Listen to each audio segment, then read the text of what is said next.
The strangest part about the county fair dirt tracks in the late 1980s was not the violence. It was the absolute terrified silence of the rulebook.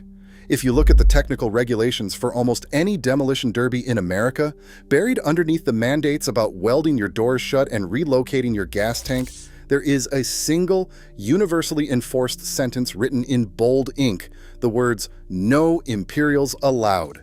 Most people assume they banned it because it was heavy. That is a fundamental misunderstanding of physics. A Lincoln Continental was heavy. A Cadillac Fleetwood was massive. But when a Continental took a hit to the nose at 40 miles an hour, the frame rails folded, the cooling fan ate the radiator, and the engine seized in a cloud of white smoke. They died just like everything else. The Chrysler Imperial did not die. It was structurally weaponized. In their obsessive boardroom crusade to build the quietest luxury car on the planet, Detroit engineers accidentally forged a civilian dreadnought weighing 5,000 pounds. A machine so rigid, so terrifyingly overbuilt, that the underground motorsport world had to literally outlaw this heavy metal titan just to give the rest of the country a chance to survive. But what exactly was hiding underneath that sheet metal? What specific metallurgical anomaly turned a high society luxury cruiser into an illegal kinetic battering ram? You want proof? Open any demolition derby rulebook from the last 20 years. I mean it. Pick a county, anywhere east of the Rockies. Flip past the boilerplate about helmet ratings and battery covers, and you will find it always on its own line. Sometimes it is bold, sometimes it is all caps, sometimes it is just sitting there like a warning label on a stick of dynamite. No Imperials allowed. Not hearses, not limousines, not Cadillacs.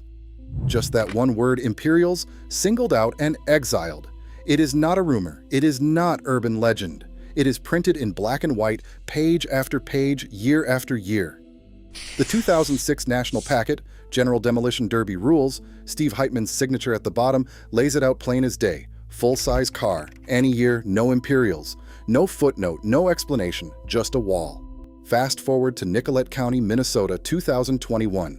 Their PDF is the same sentence, the same ban. Seneca County, New York, 2024, Derby Stock 24, straight from the inspector's desk, reads, "No Imperials." Sometimes it is even more blunt. I have seen Facebook posts from Jay County, Indiana. Just a photo of the sign taped to a chain-link fence. Imperials will not be allowed. No debate, no drama, just a death sentence for a car. Now, why would a rulebook written for grown men who spend their weekends turning old Buicks into shrapnel go out of its way to ban a single model? Not a class, not a year, not a body style. One car, the Imperial. You can feel the fear in the ink. This is not about nostalgia or collector value, this is about survival.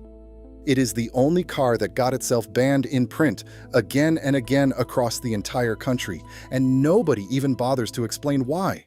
They just expect you to know. That is how deep the reputation runs. That is how much damage it did. You want to know why the ban stuck? Ask a man like Bubba McAllister. At the North Dakota County Fair, 1992, he is the one who had to face a line of drivers after the heat, all of them red in the face, waving bent steering wheels and radiator hoses, demanding to know how you are supposed to call it a contest when one car will not die. Bubba is not a theorist. He is not interested in what is fair on paper. He is interested in what keeps a derby from turning into a lawsuit or a bloodbath. I remember his words clear as a bell. He said, "We ran a few 1965 Imperials in 1992. They took hits that would have crushed a Lincoln in half. The drivers could basically use them as battering rams, and we started getting complaints from other competitors about safety." Now, hold on. Do not get it twisted. This is not about hating Mopar or playing favorites. Bubba is the kind of guy who will let you run a hearse, a wagon, even a station ambulance if you can shoehorn it through tech. But the Imperial was a different animal. It did not matter if you welded the doors shut or left the glass in. It did not matter if the other guy was driving a Cadillac with a fresh subframe. The Imperial would take a direct hit and just keep moving, like you had thrown a brick at a tank. The rest of the field was cannon fodder. I have heard people gripe that the ban is just sour grapes, that it is about nostalgia or brand loyalty. That is nonsense. Bubba put it plain. He said it was a safety call. The car did not give the other drivers a fighting chance. They would get pinned or worse, trapped under the Imperial's frame, and we would have to cut them out. That is not a sport. That is a liability. You cannot have a fair fight when one side is swinging a sledgehammer and the other is holding a folding chair. That is why the line in the rulebook is not up for debate.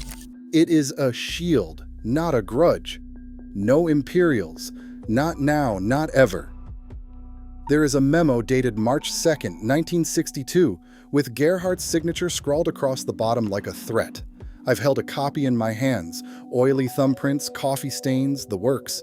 It reads like a set of marching orders, not a suggestion. The headline says, Priority Project, C-Body Reinforcement, Target, Cadillac, and Lincoln Ride Quality. Underneath, in blocky type, you get the real meat. $4.2 million allocated for tooling upgrades, 12 months to delivery, and a mandate, right there in black and white, to increase chassis torsional rigidity by 30%. Not 10, not 15, 30. You don't throw around numbers like that unless you plan to change the entire landscape. Now wait, let me back up. People who have never worked a frame jig will tell you that kind of budget is just corporate fluff, bean counters justifying their own existence. That's nonsense. You want to know what $4 million buys you in 1962? It buys thicker dies, deeper welds, new presses, and the right to throw out every shortcut the accountants ever tried to sneak past the shop floor. It buys you a chassis that laughs at twist and flex, a perimeter frame that does not just support a car, it defies the road itself. The language in that memo is cold, clinical, but you can see the intent bleeding through.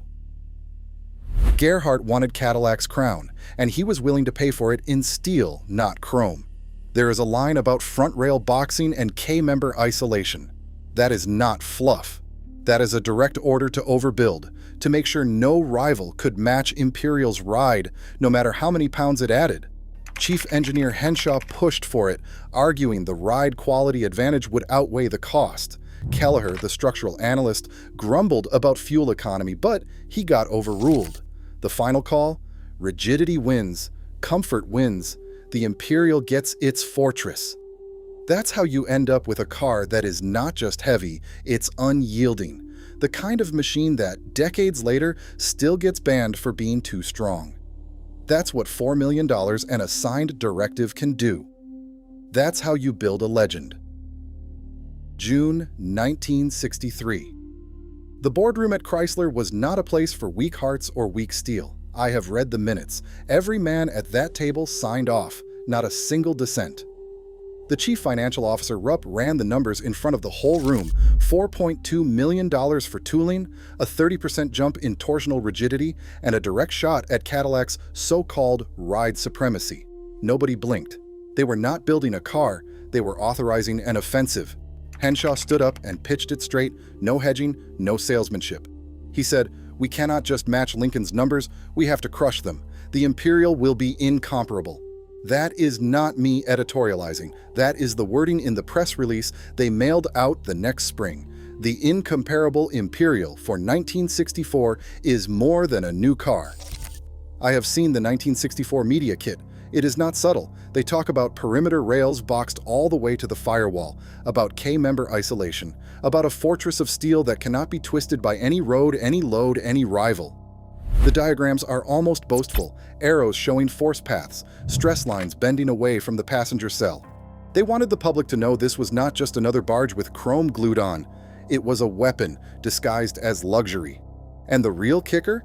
Henshaw did not just win the argument, he won the budget. Kelleher, the structural analyst, tried to make a fuss about weight and fuel economy, but he got steamrolled.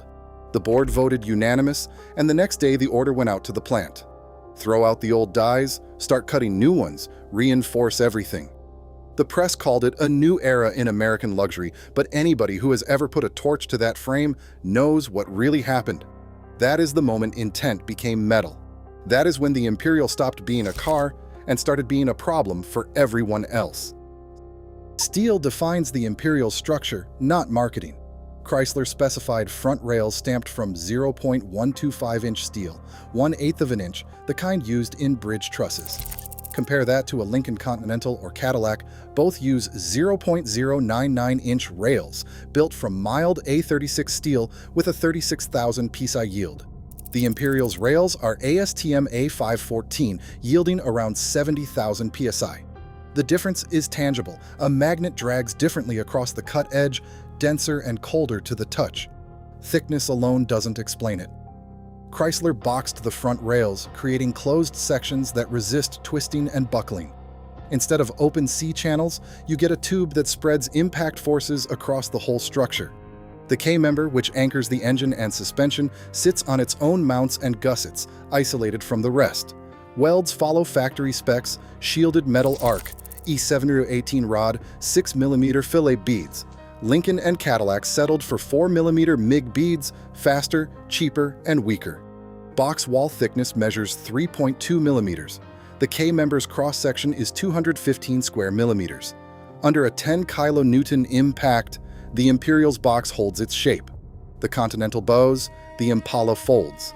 That is not legend. That is tear-down data. The Imperial did not yield. It broke the competition. Now wait, let me back up.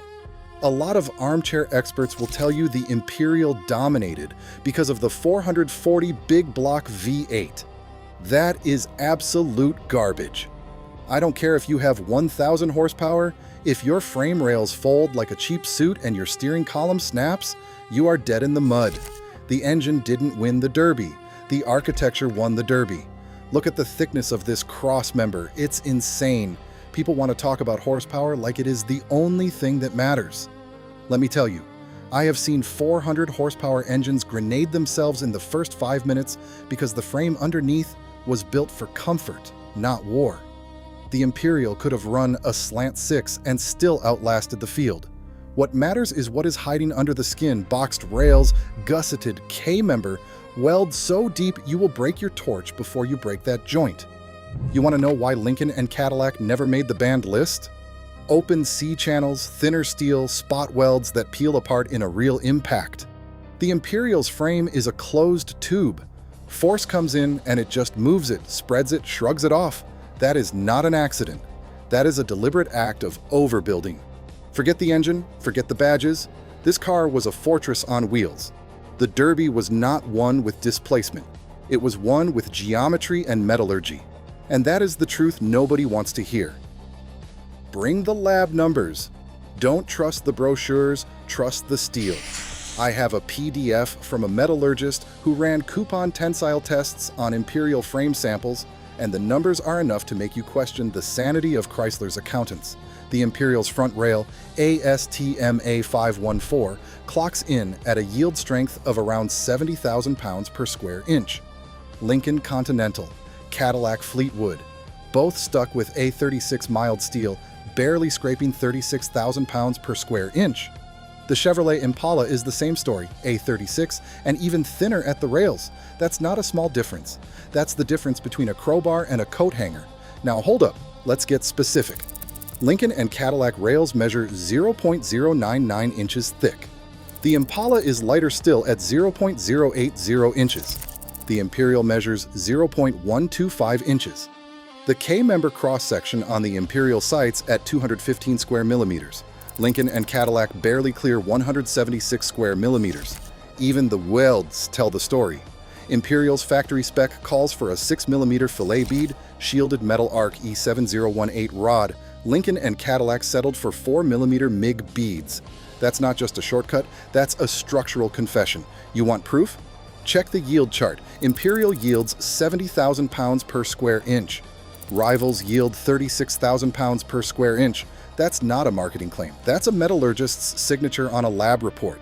The numbers don't care about brand loyalty. They just measure what survives the impact.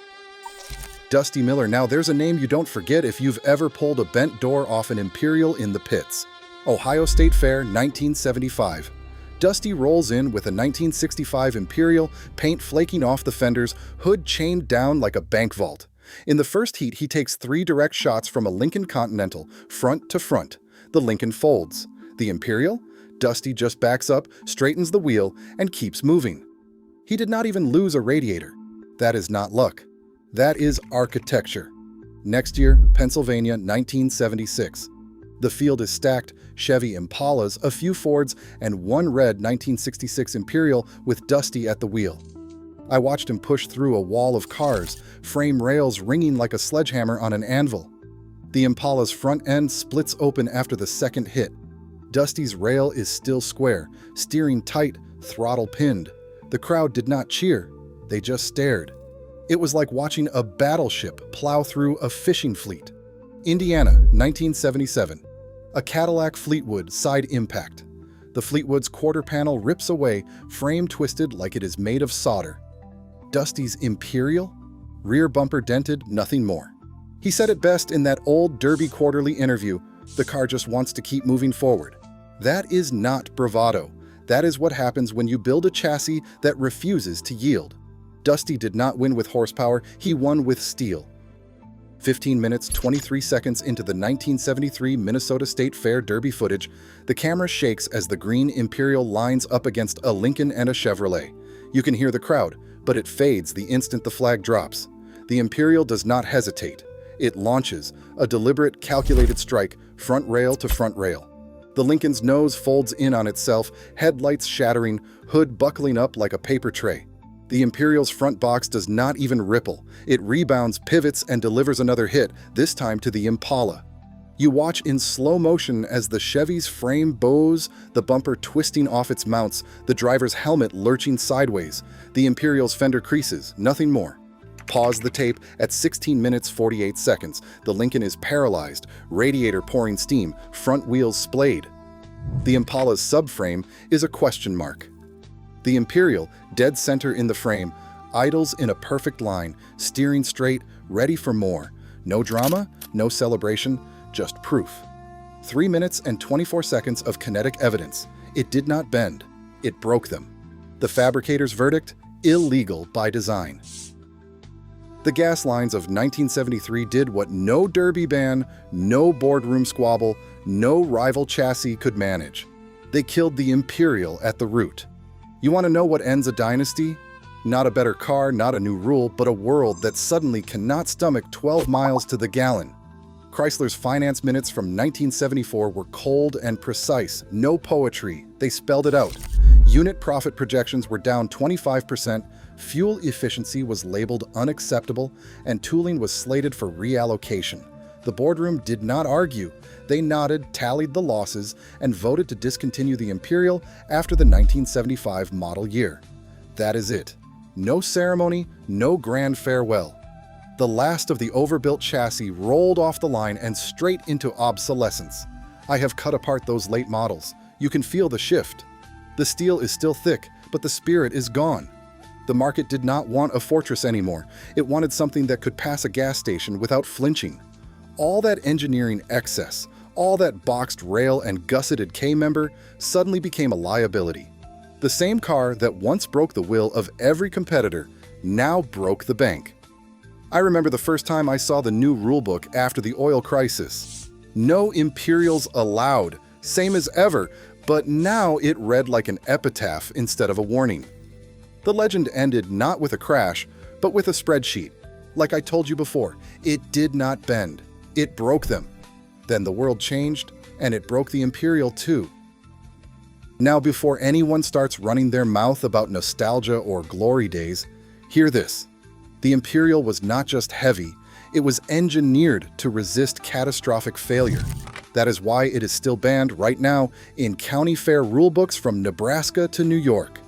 In a world obsessed with disposability, it is the outliers, overbuilt and unkillable and too stubborn to fold, that get written out. Sometimes integrity is the real threat. Drop your thoughts below. I want to hear them.